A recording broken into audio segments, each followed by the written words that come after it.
ही आहे माझा विठोबा चॅनल, प्रचार संप्रदायाचा, ठेवा आनंदाचा।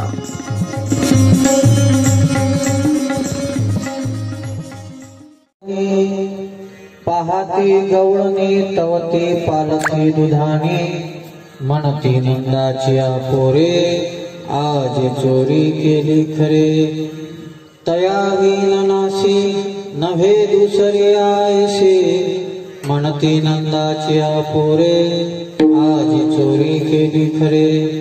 सवे तुकया मेला तिने अगुना आणला, म्हणती नंदाची पोरे आज चोरी केली हरे। पांडुरंगा करू प्रथम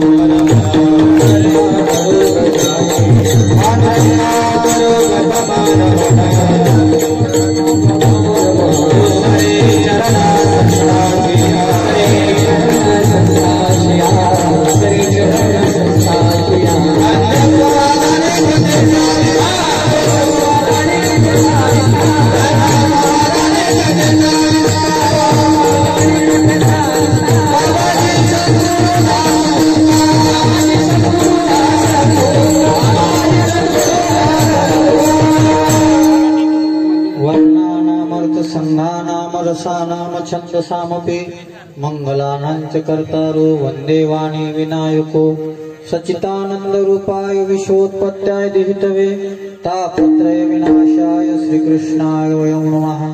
मनोजवं मारुततुल्य वेगं, जितेन्द्रियं बुद्धिमतां वरिष्ठं, वातात्मजं वानरयूथ मुख्यं, श्रीरामदूतं शरणं प्रपद्ये। चलतकुण्डलं सुनेत्रं विशालं, प्रसन्नाननं नीलकण्ठं दयालं, मृगाधीशचम्राम्बरं मुण्डमालं, प्रियं शङ्करं सर्वनाथं भजामि। नमो सद्गुरु तुकया ज्ञानदीपा, नमो सद्गुरु सच्चिदानंद रूपा, नमो सद्गुरु भक्त कल्याणमूर्ती, नमो सद्गुरु भास्करा पूर्ण कीर्ती। जयांचे केले स्मरण, होय सकळ विद्येचे अधिकरण, तेची वंदू श्री चरण श्री गुरूंचे ते नमस्कार। आता विठ्ठल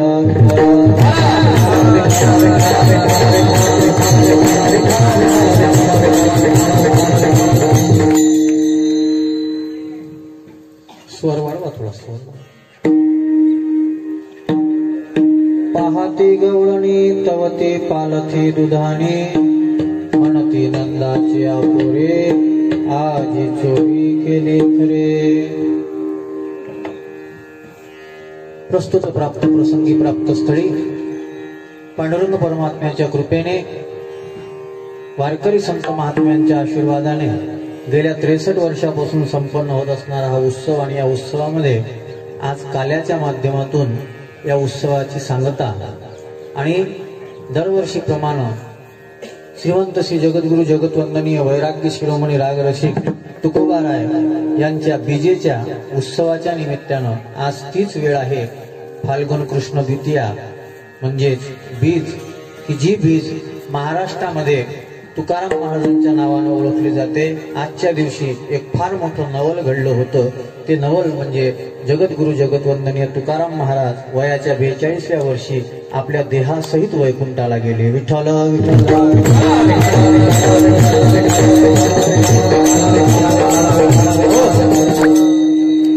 महाराष्ट्रामध्ये एक परंपरा आहे, 12 वाजता जगद्गुरु तुकाराम महाराज वैकुंठाला गेले, आणि ते वैकुंठाला गेले। पूर्ण महाराष्ट्रामध्ये हा उत्सव बीजोत्सव या नावाने आपण साजरा करतो, पण तरी आजही असे बरेच बुजगावणे आहेत का जे बुजगावणे म्हणतात की तुकाराम महाराज वैकुंठाला गेले नाही, त्यांचा खून झाला।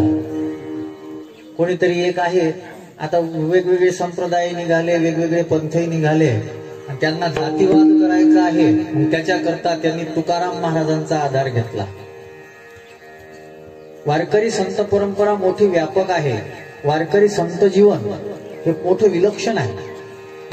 तुकाराम महाराज, मी तुम्हाला 2च मुद्दे सांगतो, माझ्याकडे तितका वेळ नाही। तुकाराम महाराजांच्या निर्याणीचे 22 अभंग आहेत, आणि आपली इच्छित पद्धत आहे की आपण काल्याचा विचार आज करतो, म्हणून मी कालच तुकाराम महाराजांचं चरित्र महिमा सांगण्याचा प्रयत्न केला। आज 2च उदाहरणं तुम्हाला अशी सांगतो की ज्यावरून आपल्या लक्षात येऊ शकते की तुकाराम महाराज निश्चितच वैकुंठाला गेले। जर तुम्ही पूर्ण भारतीय संत परंपरेचा विचार केला, भारतीय संत परंपरेमध्ये 3 संत असे आहेत की ज्यांचे देह पडले नाही. एक संत असे आहेत, त्यांचं नाव आहे मीराबाई. ती मीराबाई त्या द्वारकानाथाच्या स्वरूपामध्ये विलीन झाली. एक संत आहेत चैतन्य महाप्रभू, त्यांचाही देह पडला नाही. आणि एक संत आहेत जगद्गुरु तुकाराम महाराज, त्यांचाही देह पडला नाही. पुरावा, प्रयाण काळी देवे विमान पाठवले,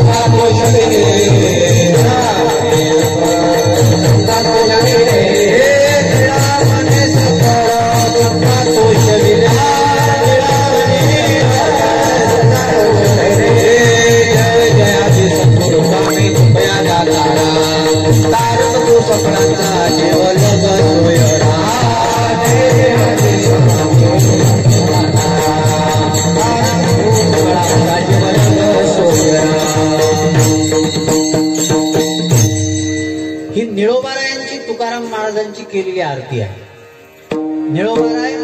निळोबाराय तुकाराम महाराजांचे एकनिष्ठ शिष्य होते. निळोबारायांनी 42 दिवसापर्यंत धरणं दिलं होतं तुकाराम महाराज आले पाहिजे याच्यासाठी. तुकाराम महाराजांवर इतकी निष्ठा होती. देव आला, पण देवाला निळोबारायाने सांगितलं, येथे तुझं लागी बोलावले कोणी, पार्थिल्या वाचून आला शिका. तुला कोणी बोलवलं होतं, तू यायचं काम नाही, आम्हाला तुकाराम महाराज पाहिजे. आणि ते निळोबाराय वारकरी संत परंपरेमध्ये प्रमाण मानले जाते. निवृत्तीनाथ महाराजांपासून तर निळोबारायापर्यंतची संत मालिका विठ्ठल विठ्ठल.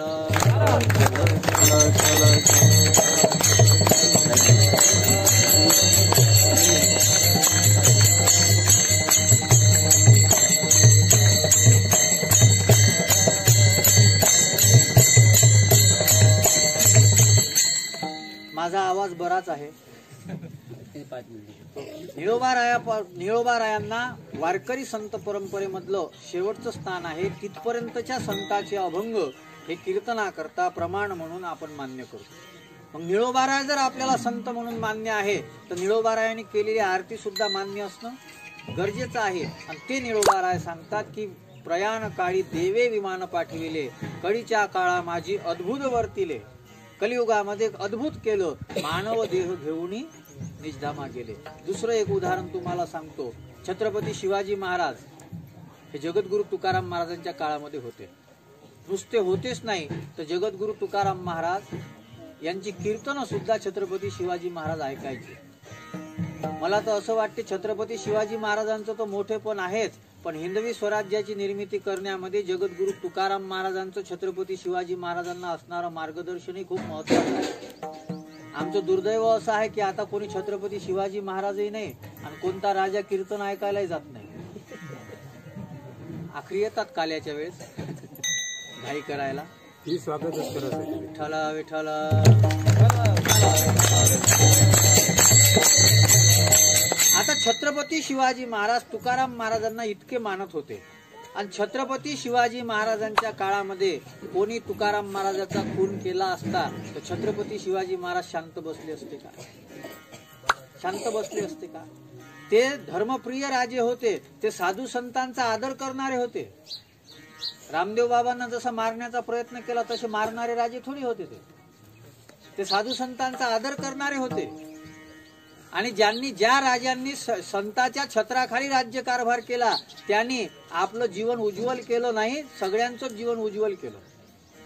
प्रभू रामचंद्र राज्य करत होते पण वशिष्ठाचं ऐकत होते. तसंच छत्रपती शिवाजी महाराज राज्य करत होते पण ऐकत कोणाचं होते? जगद्गुरु तुकाराम महाराजांचं. आणि इतकी ज्यांच्यावर निष्ठा होती त्यांचा खून झाला असता तर छत्रपती शिवाजी महाराज स्वस्थ बसले असते.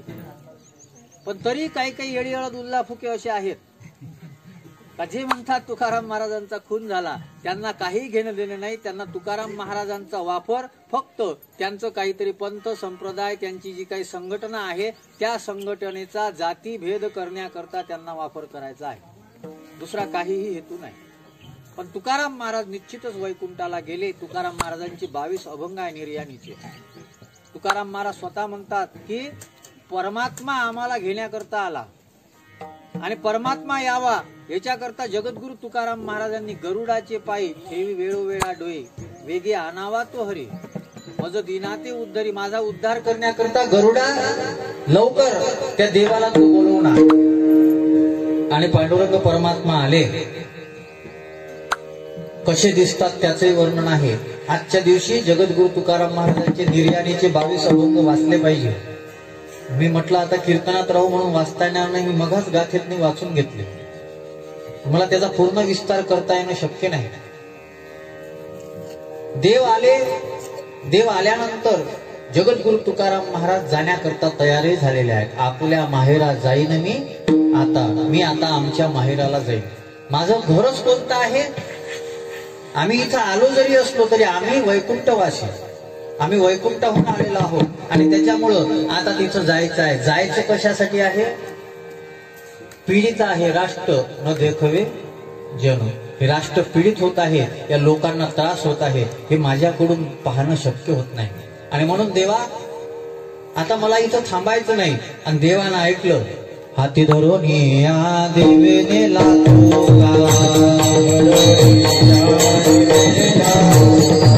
तेथे नाही लोका पराश्रम, तेथे नाही लोका पराश्रम. गौरिया बारे गौरिया बारे गौरिया बारे गौरिया बारे. तेथे नाही लोका पराश्रम, तेथे नाही लोका पराश्रम. गौरिया बारे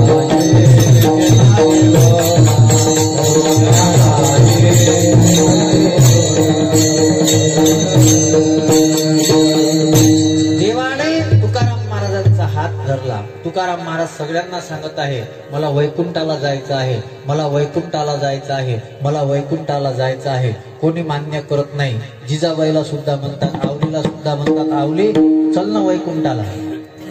आवली म्हणते मला माझे काम आहेत. कुठं वैकुंठ आहे? तुम्हाला जा डोंगरावर जायचं असेल तर. आणि जगद्गुरु तुकाराम महाराज जाण्याकरता निघतात. तिथे चांगला सोहळा आहे, दिंड्या आहे, टाळ मृदंगामध्ये भजन चालू आहे. आणि भजन चालू असताना पांडुरंग परमात्मा विमान घेऊन येतो. विमान घेऊन येतो. तुकाराम महाराज सगळ्यांना सांगतात बाबा माझं जीवन आता सफल झालेलं आहे. माणसानं जीवन माझं एक सूत्र आहे. लोक आपल्याला चांगलं म्हणतात का नाही, लोक आपला आदर करतात का नाही, याच्यावरून माणसाचं जीवन सफल झालं का नाही याचा निर्णय करता येत नाही. माझं एक पक्क सूत्र आहे संतोष दादा, धनंजय दादा. ज्या दिवशी आपल्याला स्वतःलाच आपल्या जीवनाविषयी आदर वाटेल तेव्हा समजायचं आपलं जीवन सफल झालं. स्वतःला आपल्या जीवनाविषयी आदर वाटला पाहिजे. आणि तुकाराम महाराज म्हणतात कौतुक झाले वाटते झाले या वेचाचे. माझ्या जीवनाविषयी मला कौतुक वाटते. आणि तुकाराम महाराज दुसऱ्यांनाही सांगतात की माझं जीवन सामान्य नाही. लोक म्हणतील, मी गेल्यानंतरही लोक म्हणतील की तुकाराम महाराज कसे होते, धन्य होते. आणि मी स्वतःला धन्य म्हणून घेईन. धन्य म्हणवीन इह लोकी लोका भाग्य आम्ही तुका देखीला. आम्ही भाग्यवान आहोत की आम्ही तुकाराम महाराजांना पाहलं. आणि तुकाराम महाराज जाण्याकरता निघालेले आहे. तो प्रसंग थोडासा डोळ्यापुढे आल्यानंतर मोठं विचित्र वाटते की काय वाटत असेल. लोकांना ही अपेक्षा नव्हती. आणि तुकाराम महाराज त्या वैकुंठामधून आलेल्या विमानामध्ये बसतात आणि विमान उडत आहे. तेव्हा मला असं वाटते नुसते लोकच रडत नसतील तर तुकाराम महाराजांसोबत ज्याचा ज्याचा संबंध आला ते सगळेच लोक रडत असतील. त्या दिवशी तुकाराम महाराजांच्या कीर्तनामध्ये वाजणारा मृदंगही रडत असेल आणि तुकाराम महाराजांच्या कीर्तनामध्ये वाजणारे टाळही रडत असतील. फक्त ती वीणा भाग्यवान होती की जी वीणा तुकाराम महाराजांसोबतच वैकुंठाला गेली. टाळ आणि मृदंगाला तुकाराम महाराजांचा स्पर्श होत नसेल, विना सतत तुकाराम महाराजांच्या जवळ राहत होती, ती विना आणि चिपड्या घेऊन तुकाराम महाराज वैकुंठाला गेले. आणि तुकाराम महाराजांनी स्वतःच सांगितलेलं आहे, वाढ वेळ झाला उभा पांडुरंग. आता वेळ झालेली आहे आणि तुकाराम महाराज म्हणतात की बाबा, अंतकाळी विठो आमाशी पावला, अंतकाळी विठो आमाशी पावला, अंतकाळी विठो आमाशी पावला, अंतकाळी आमाशी पावला. पुरी सहित झाला गुप्त सुता, पुरी सहित झाला गुप्त सुता, वाढ वेळ झाला उभा पांडुरंग, वाढ वेळ झाला उभा पांडुरंग. पुरी सहित झाला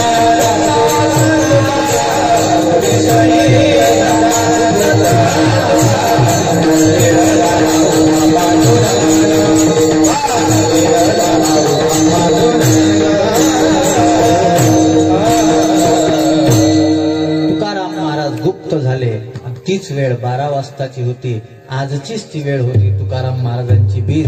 आणि आताही 12 वाजले. तुकाराम महाराज वैकुंठाला गेले. तुकाराम महाराजांचा बीजोत्सव आपण साजराच करत आहात. पण 2 मिनिटांपर्यंत सगळ्यांनी तुकोबाऱ्यांचं भजन करायचं आहे. या वेळेला तुकाराम महाराजांकडे एकच मागणी करायची आहे, महाराज ज्या पद्धतीनं तुमचं जीवन धन्य झालं, तुम्ही ज्या रस्त्यानं चालले त्या रस्त्यानं आम्ही शेवटापर्यंत जरी नाही पोहोचलो, पण त्या रस्त्यावर जरी आम्ही असलो तरीही आमच्या जीवनामध्ये ही भाग्याची घटना ठरेल. म्हणून तुकाराम महाराजांचा आशीर्वाद आपल्याला सगळ्यांना गरजेचा आहे. म्हणून सगळ्यांनी एकदा तुकाराम तुकाराम तुकाराम तुकाराम तुकाराम तुकाराम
जगद्गुरु तुकाराम महाराज वैकुंठाला गेले आणि त्या वैकुंठ उत्सवाचाच कार्यक्रम बीजोत्सव आपण साजरा करतो. आज काल्याच्या कीर्तनानं त्याचा समारोप करायचा आहे. आज काल्याच्या कीर्तनाकरता ज्या अभंगाचा आश्रय घेतला तो अभंग जगद्गुरु तुकाराम महाराजांचाच कालापर प्रकरणातला अभंग आहे. काल्याच्या अभंगामध्ये श्लेष अलंकार आहे. 2 अर्थ निघतात. एक अर्थ शब्दशः असतो, पण एक अर्थ शोधावा लागतो. आणि तसंही पारमार्थिक ग्रंथाचा जर विचार केला, आध्यात्मिक ग्रंथाचा जर विचार केला, तर तो विचार करत असताना त्याच्यामध्ये असणारा आध्यात्मिक अर्थ शोधायचा असतो. विठ्ठल विठ्ठल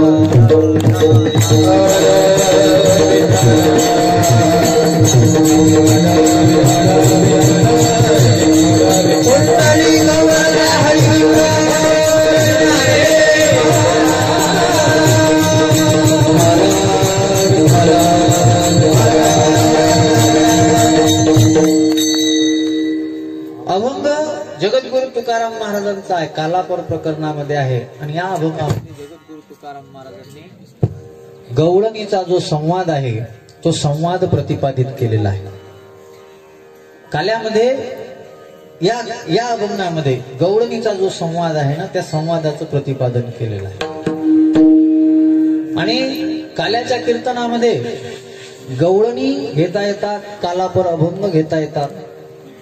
या अभंगाचा जर विचार केला, गवळणी बोलतात आणि त्या बोलत असताना जगद्गुरु तुकाराम महाराज त्या जे बोलल्या त्याचा अनुवाद करतात. आता माझ्या या वाक्यावर एक शंका येते, माझ्या या वाक्यावर एक शंका येते. आणि आजकाल लोक कीर्तनात शंका वगैरे घेत नाहीत, ते आमच्यासाठी बरं आहे, घेत नाहीत शंका. मी आत्ताच बोललो की तुकाराम महाराज गवळणीचं जे बोलणं आहे ते बोलणं सांगतात. आता मला सांगा, गवळणी बोलल्या द्वापार युगामध्ये, गवळणी बोलल्या द्वापार युगामध्ये, तुकाराम महाराज झाले कलियुगामध्ये, म्हणजे काळाचं अंतर आहे. गवळणी बोलल्या गोकुळामध्ये, वृंदावनामध्ये, उत्तर प्रदेशमध्ये, आणि तुकाराम महाराज आले जन्माला कुठे? देहू गावामध्ये. म्हणजे देशाचंही अंतर आहे, कालाचंही अंतर आहे. तुकाराम महाराज होऊन जायला आता 400-450 वर्षाचा कालावधी झाला. त्या गवळणी होऊन जायला तर 5000 वर्षाच्या पूर्वीचा तो कालावधी आहे. पण काळाचं अंतर आहे, देशाचं अंतर आहे. आणि तुकाराम महाराज त्यांचं कसं काय सांगतात? कसं काय सांगतात? प्रश्नच आहे ना. या गावचा पहिला पोलीस पाटील कोण होता? म्हणजे आपल्याला स्वातंत्र्य प्राप्त झालं तेव्हापासूनच आठवत नाही. आणि तुकाराम महाराज 5000 वर्षापूर्वीचं सांगतात. याच्यामध्ये हे महाराज हे बोलणं काही बरोबर वाटत नाही. तुमच्या जीवनामध्ये तुकाराम महाराजांविषयी आदर आहे, तुम्ही त्यांना संत म्हणता. संत म्हणता म्हणजे काय काही सांगता का तुम्ही? कोणता काळ आहे? विज्ञानाचा काळ आहे, विज्ञानाचा काळ आहे. विज्ञाननिष्ठ झालं पाहिजे माणसाने.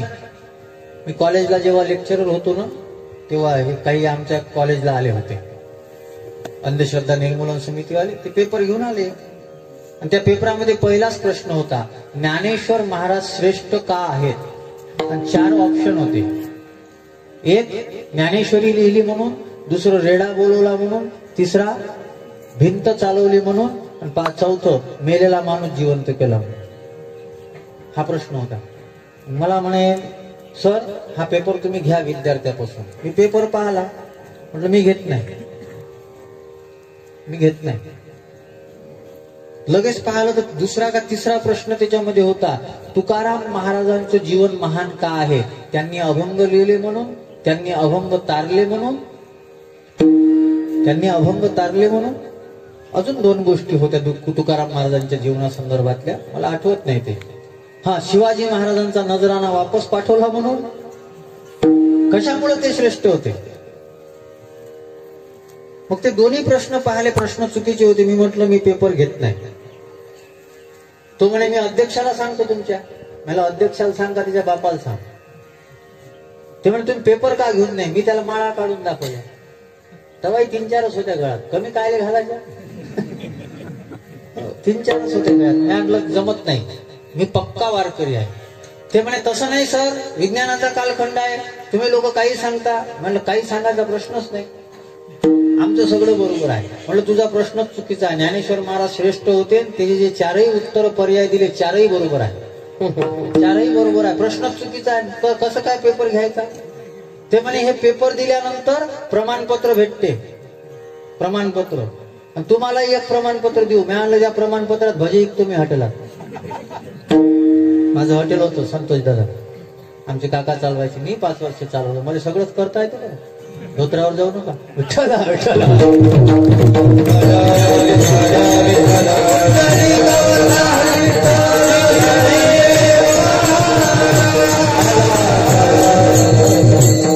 मी त्याला स्पष्ट सांगितलं, म्हटलं मी पेपर घेत नाही, पेपर घेत नाही.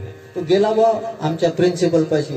प्रिन्सिपलला सांगू लागला, म्हणे काय तुमचे ते प्राध्यापक आहे ते आमचा पेपर घेत नाही म्हणे. मला बोलवलं प्रिन्सिपलनं. म्हणे का हो बडे सर, पेपर का घेत नाही? म्हटलं सर हा पेपरच चुकीचा आहे. डीएड होणाऱ्या विद्यार्थ्याला हे शिकवता का? काय समोरचा समाज चांगला घडेल? म्हणे हे विज्ञानवादी युग आहे. म्हणजे विज्ञानवादी युग चुलीत घाला.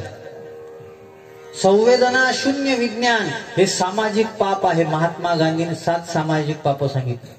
त्याच्यामधलं एक सामाजिक पाप आहे संवेदना शून्य विज्ञान. आणि ज्ञानोबाराय तुकोबाराय सारख्या संतांनी आमची संवेदना जागृत केली. म्हणून एक वाक्य व्हॉट्सअपवर नेहमी तरळत असते, वेद वाचणं सोपं आहे, कोणाची वेदना वाचणं मोठं कठीण आहे. आणि वारकरी संतांचं सामर्थ्य हे आहे, वारकरी संतांनी आम्हाला ही वेदना काय असते ही वेदना शिकवली. वेदना शिकवली. तुम्ही थोडासा विचार करा, अहो खरंच तुकाराम महाराजांचं जीवन तसं नसेल का? तुकाराम महाराजांच्या जीवनावर पहिला एक मराठी चित्रपट निघाला होता. त्याच्यामध्ये नायक होते कोणीतरी सबनीस पुण्याचे. असं म्हणतात की त्यांनी तो अभिनय केला तुकाराम महाराजांचा. मला तो पिक्चर खूप आवडतो, मी बरेच वेळा पाहिला. टीव्हीवर आला तर मी सोडत नाही. कारण की तुकाराम महाराज ज्यावेळेस वैकुंठाला जातात ना, तो पांडुरंग पांडुरंग नावाचा गजर आणि ते वातावरण पाहून डोळ्यामध्ये पाणी येते.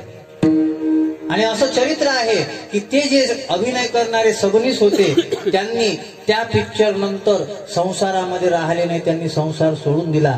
तुकाराम महाराजांचा अभिनय केल्यानं जर ही स्थिती प्राप्त होते तर तुकाराम महाराजांचं जीवन किती दिव्य असेल याचा विचार करा.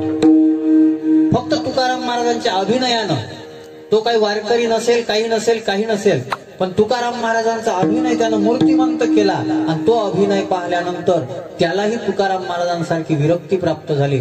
तुकाराम महाराजांचं जीवन किती मोठं असेल.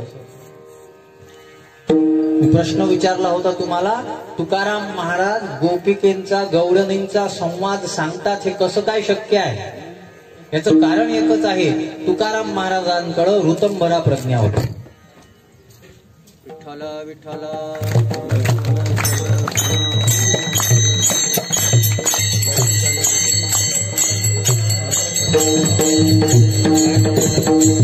कुंडली कवरदा हरी विठ्ठल.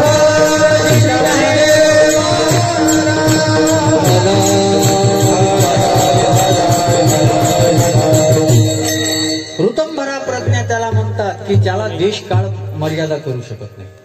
मी तुम्हाला गीतेमधलं एक उदाहरण सांगतो. गीतेचा 4थ्या श्लोकाचा प्रारंभ करत असताना 4था अध्यायाचा कृष्ण परमात्म्यानं सांगितलं, मी हे ज्ञान सगळ्यात पहिले सूर्याला सांगितलं. एवं विवस्वतम योग. मी हे ज्ञान सगळ्यात पहिले सूर्याला सांगितलं. मग अर्जुन ऐकतच होता. अर्जुन म्हणे, देवा मी ऐकून राहिलो म्हणून लंब्या लंब्या सोडतो. अरे मी ऐकून राहिलो म्हणून माझा काही विचार कर ना. तू कधीचा, सूर्य कधीचा. ज्ञानोबाराय त्याचं वर्णन करतात. म्हणजे चांगल्या भाषेमध्ये अर्जुनानं देवाचा बाप काढला. विठ्ठल विठ्ठल.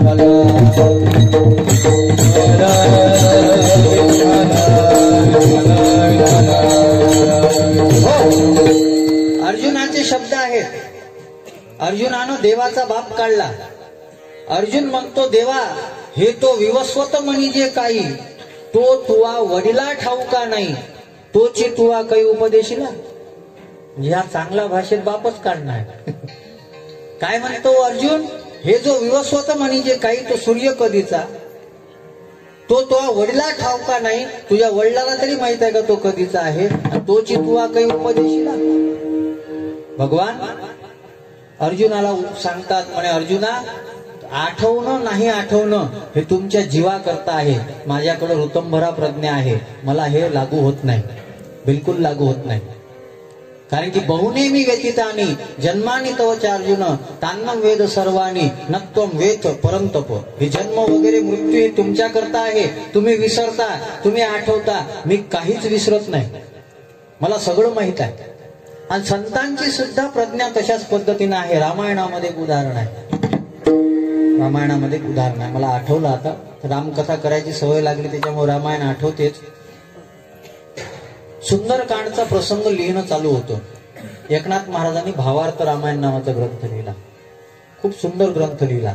पाहिजे तसा अभ्यास त्या ग्रंथाचा होत नाही. मलाही अजून पूर्ण वाचण्याचं सौभाग्य नाही भेटलं. पण भावार्थ रामायण मध्ये सुंदरकांडाचा प्रसंग लिहित असताना एकनाथ महाराजांनी प्रसंग लिहित असताना लिहिलं की हनुमंतराय जेव्हा अशोक वाटिकेमध्ये आले तेव्हा अशोक वाटिकेमधली जी फुलं होती ती फुलं पांढऱ्या रंगाची होती.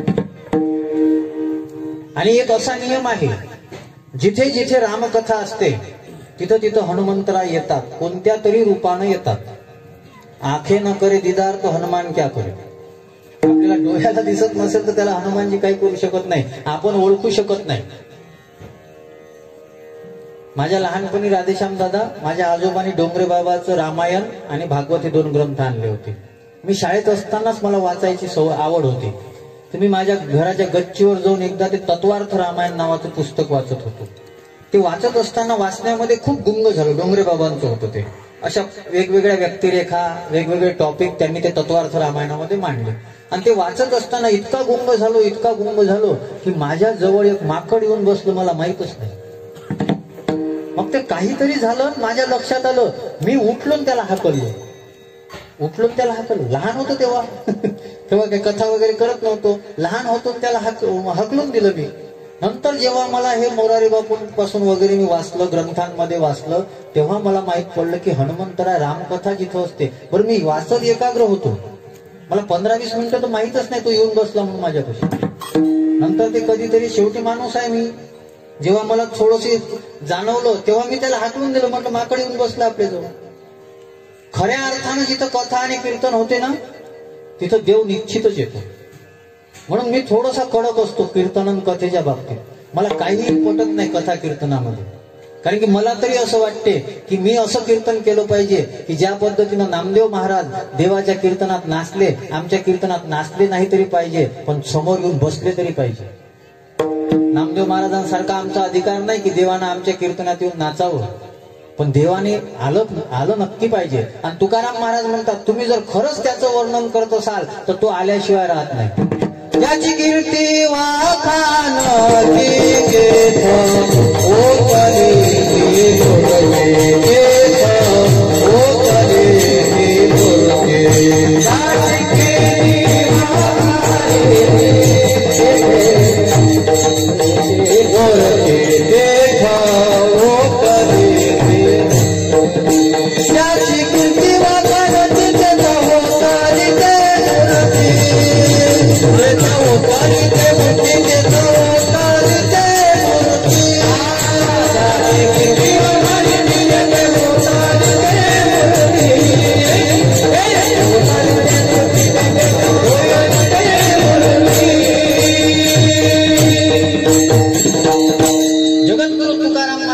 शब्द आहे, ज्याची कीर्ती वाखाणती तेथ ओतली ते मूर्ती.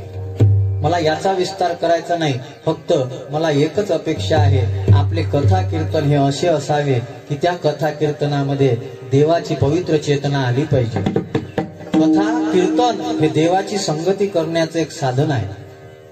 देव कुठेही येत नाही. मंदिरामध्ये देवाची मूर्ती असते, त्याला अर्च स्वरूप असं म्हणतात, पण देवाची जी चेतना असते ना, ती कथा कीर्तनामध्ये असते.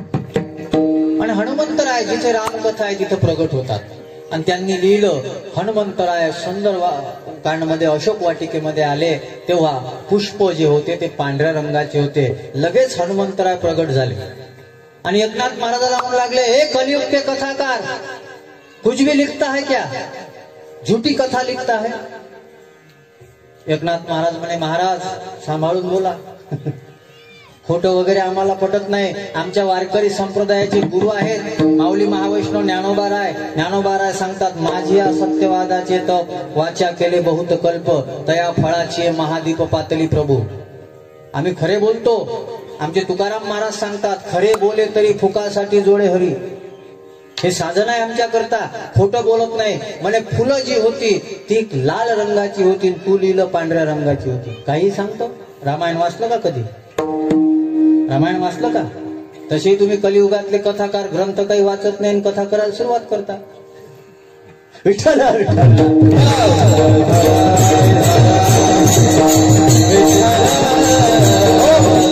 म्हणे काही लिहिता का, खोटं लिहिता का? ते म्हणे माझं खरं आहे. दोघांचे भांडणं लागले बाबा. हनुमंतराय, प्रेमाचं भांडण होतं. हनुमंतराय म्हणाले, अरे मी तिथे होतो ना, मी गेलो होतो सीता मातेचा शोध लावायला. फुलं जी होती ती लाल रंगाची. ते म्हणे मी माघार घ्यायला तयार नाही, मी साधू आहे, माघार घ्यायला तयार नाही. फुलं पांढऱ्याच रंगाची होती. ते म्हणे एक काम करू, काय आपण न्याय निवाडा करण्याकरता प्रभू रामचंद्राकडे जाऊ. रामचंद्राकडे आले आणि प्रभू रामचंद्राला म्हणू लागले, महाराज हा कलियुगातला कथाकार आहे, पैठणमध्ये राहतो, एकनाथ नाव आहे याचं, आणि हा रामायण लिहित आहे. यानं लिहिलं सुंदरकांडमध्ये अशोक वाटिकेमधली जी फुलं होती ती फुलं पांढऱ्या रंगाची होती. महाराज तुम्हीच मला पाठवलं होतं, फुलं जी होती ती लाल रंगाची होती, मी डोळ्यानं पाहिलं. या सांगा आता तुम्ही खरं सांगा काय खरं आहे. आणि तितक्यात तिथं सीता माता आली. सीता माता म्हणे काय झालं हो प्रभू, काय झालं. आता बाई म्हटल्यानंतर ते राहिलं दुसरं, आता नवीनच आख्यान सुरू झालं. प्रभू रामचंद्र म्हणतात, सीते या दोघांचा वाद झाला थोडा, हा म्हणतो फुलं पांढरे होते, हा म्हणतो फुलं लाल होते. सीता माता म्हणते फुलं पांढरेही नव्हते लालही नव्हते, फुलं श्याम रंगाचे होते. रामाला मोठंच टेन्शन आलं. ते म्हणे या दोघांना समजवलं असतं, पण हिले कोण समजा, बायकोले समजवणं काय सोपं आहे का, ते देवालाही अवघड आहे. हिला समजून कोण सांगा, हीच आपल्याला काही बोलायची. कारण की बायको देवाची असो का कोणाची असो, तिचं पहिलं वाक्य ठरलेलं असते, तुम्हाला काय समजते. म्हणून कुठेही घेऊन नाही जावं सोबत, पोत्री करून घ्या. विठ्ठला विठ्ठला.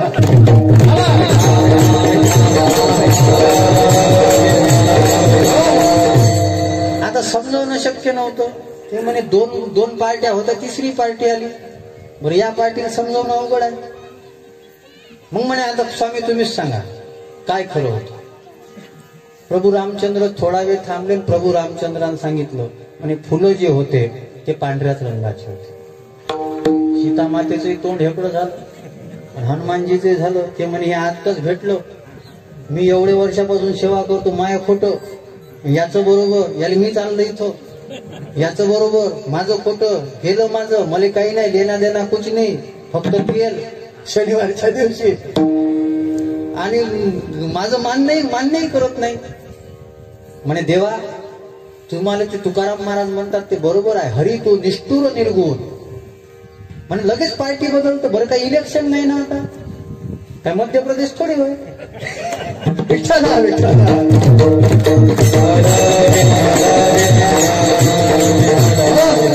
अरे बाबा देवा पार्टी बदलण्याचा स्वभाव आपला नाही बाबा, हे कशाला असं करतं. अरे मी गेलो ना तिथं, फुलं लाल रंगाची होते, सीता माता म्हणते फुलं सावळ्या रंगाची होती. आणि एकनाथ महाराज म्हणे आता देवानच माझी बाजू घेतली. मग हनुमंतरायाला प्रभू रामचंद्र समजावून सांगतात, हनुमंता तुला राग आलेला होता, राग आल्यामुळे तुला सगळं लालच दिसत होतं, रावणाचा इतका राग आलेला होता, म्हणून पांढरे फुलं तुला लाल दिसले. सीता माता म्हणे त्या दोघांचे बरोबर मीच चुकली का. ते म्हणे मला जेवण करायचं आहे संध्याकाळी, तू कशी काय चुकली, तू आहे बरोबर आहे, थांब सांगतो तुला, घाई नको. तुझं कसं बरोबर आहे. म्हणे तुला माझ्याशिवाय काही दिसतच नाही, माझा रंग आहे सावळा, म्हणून तुला फुलं सावळ्या रंगाची दिसते.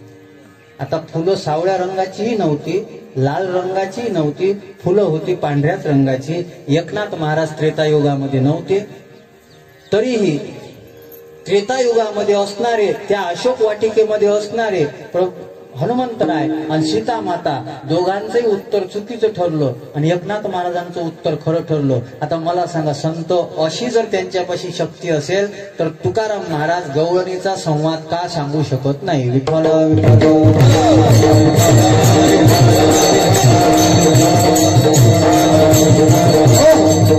आणि एक कारण आहे, जेव्हा जेव्हा भगवंताचा अवतार झाला ना, तुकाराम महाराज सोबतच होते. जे जे झाले अवतार तुका त्याचे बरोबर, सोबत असलेला माणूस सांगू शकतो. आता थोडस गोकुळामध्ये चला. गोकुळातली स्थिती फार सुंदर आहे. तुम्ही म्हणसाल महाराज तुम्ही ट्रिप काढता का. ट्रिप नाही, मानसिक दृष्टीनं गोकुळामध्ये चला. गोकुळातलं वातावरण हे अनुकूल वातावरण होतं. आपल्या इकडे बंगले आहे, गाड्या आहे, सगळं आहे, पण आपल्या जीवनामध्ये चिंता आहे, आपल्या जीवनामध्ये काही सद्गुण नाही. गोकुळामध्ये सगळं काही होतं. माणसाचं जीवन सफल होण्याकरता, आपलं जीवन चांगलं आहे हे माणसाला वाटण्याकरता 3 गोष्टी असाव्या लागतात. एक, त्याचं जीवन हे निश्चिंत असावं, चिंता नसावी. त्याच्या जीवनामध्ये काहीतरी ज्ञान असावं. कोणाची अपेक्षा असते की आपल्याला काहीतरी समजलं पाहिजे. आणि त्याच्या जीवनामध्ये सद्गुण असावे, सद्गुण असावे. आता कृष्ण जर आपल्या जीवनामध्ये आला, कृष्णाचा विचार का करायचा आहे. काल्याचा विचार आपण शेवटी करतो. प्रत्येक कार्यक्रमाची सांगता काल्याशिवाय होत नाही. याचं कारण आहे या तीनही गोष्टी देव आल्यानंतर आपल्या जीवनात येतात. आता चिंता आहे का आपल्या जीवनामध्ये? आहे, निश्चितच आहे. पण देव आल्यानंतर हरी आला हाता हरी आला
देव आपल्याला मिळाला का नाही याचं लक्षण आहे हरी आला हाता नको कैसी भय चिंता. आपल्या जीवनामध्ये भय राहत नाही, आपल्या जीवनामध्ये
पाहती गवळणी. मी नेहमी व्याख्या सांगत असतो. पारमार्थिक माणूस कोण आणि संसारी माणूस कोण व्याख्या लिहून ठेवण्यासारख्याही आहे. जो आतमध्ये पाहतो तो पारमार्थिक असतो, जो बाहेरच पाहत राहतो तो संसारी असतो. कपडे कोणते घालू द्या, कपड्यावरून परीक्षाच करू नये, कारण की कपडे घालूनच फसवणं चालू आहे सध्या. विठ्ठला विठ्ठला.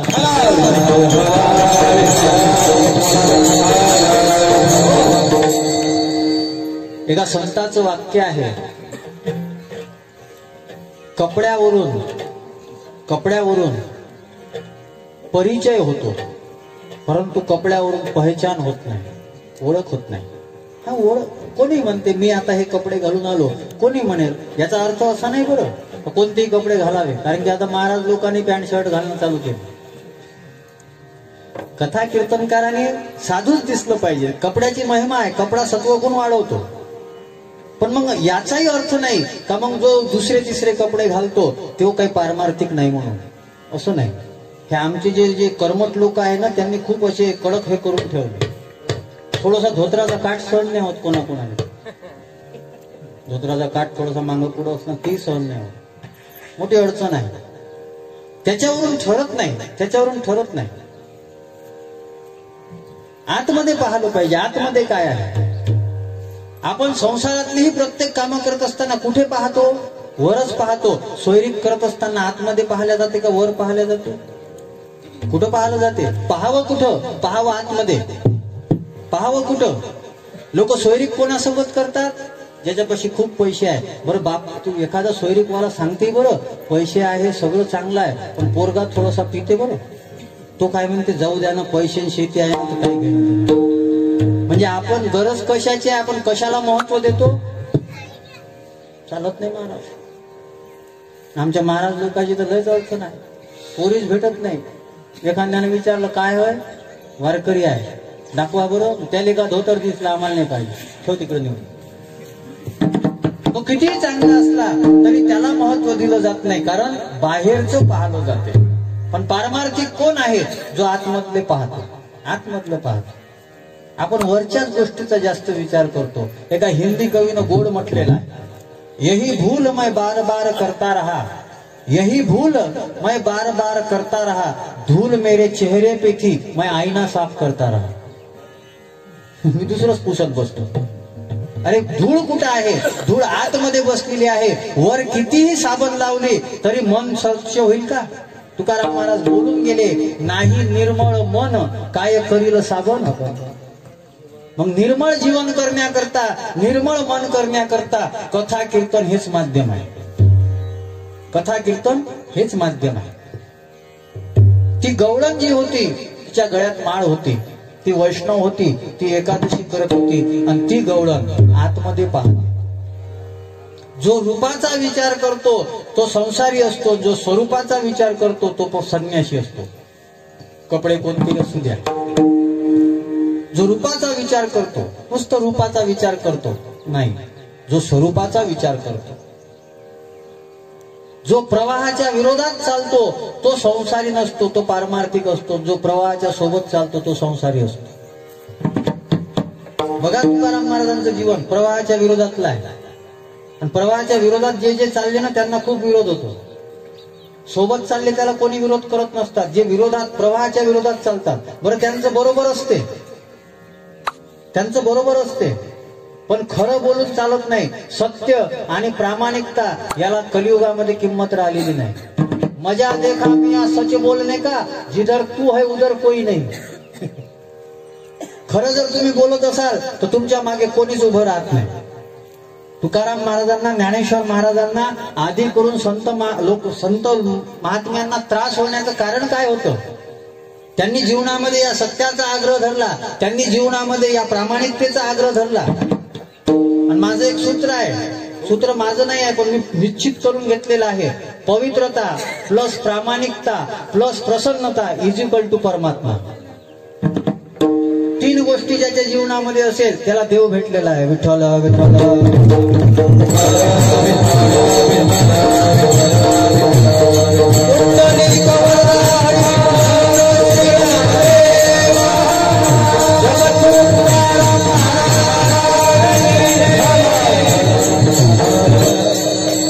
ती आतमध्ये पाहते, आणि आतमध्ये पाहिल्यानंतर तिला काय दिसते?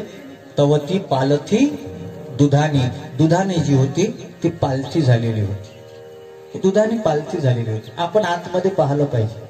आतमध्ये पाहिल्यानंतरच कळेल. आतमधली समीक्षा करायला पाहिजे. आद्य जगद्गुरु शंकराचार्य हे म्हणायचे, लोग त्वचा की बहुत मीमांसा करते हैं लेकिन आत्मा की मीमांसा नहीं करते. डोंगरे बाबा नेहमी सांगायचे. माणूस वरची खूप मीमांसा करतो, आतमध्ये काय आहे? आणि ज्याच्या आतमध्ये मोकळेपणा असतो ना तोच देवाला आवडतो. आणि जिथं गाठी असतात ना ते जमत नाही. वरून किती चांगला दिसत असला तरी गाठीवाला चालत नाही, बिलकुल जमत नाही. ती गवळणी ज्या होत्या ना त्या मुरलीचा खूप हिरस करायच्या. कृष्ण सतत तिला सोबत ठेवायचा.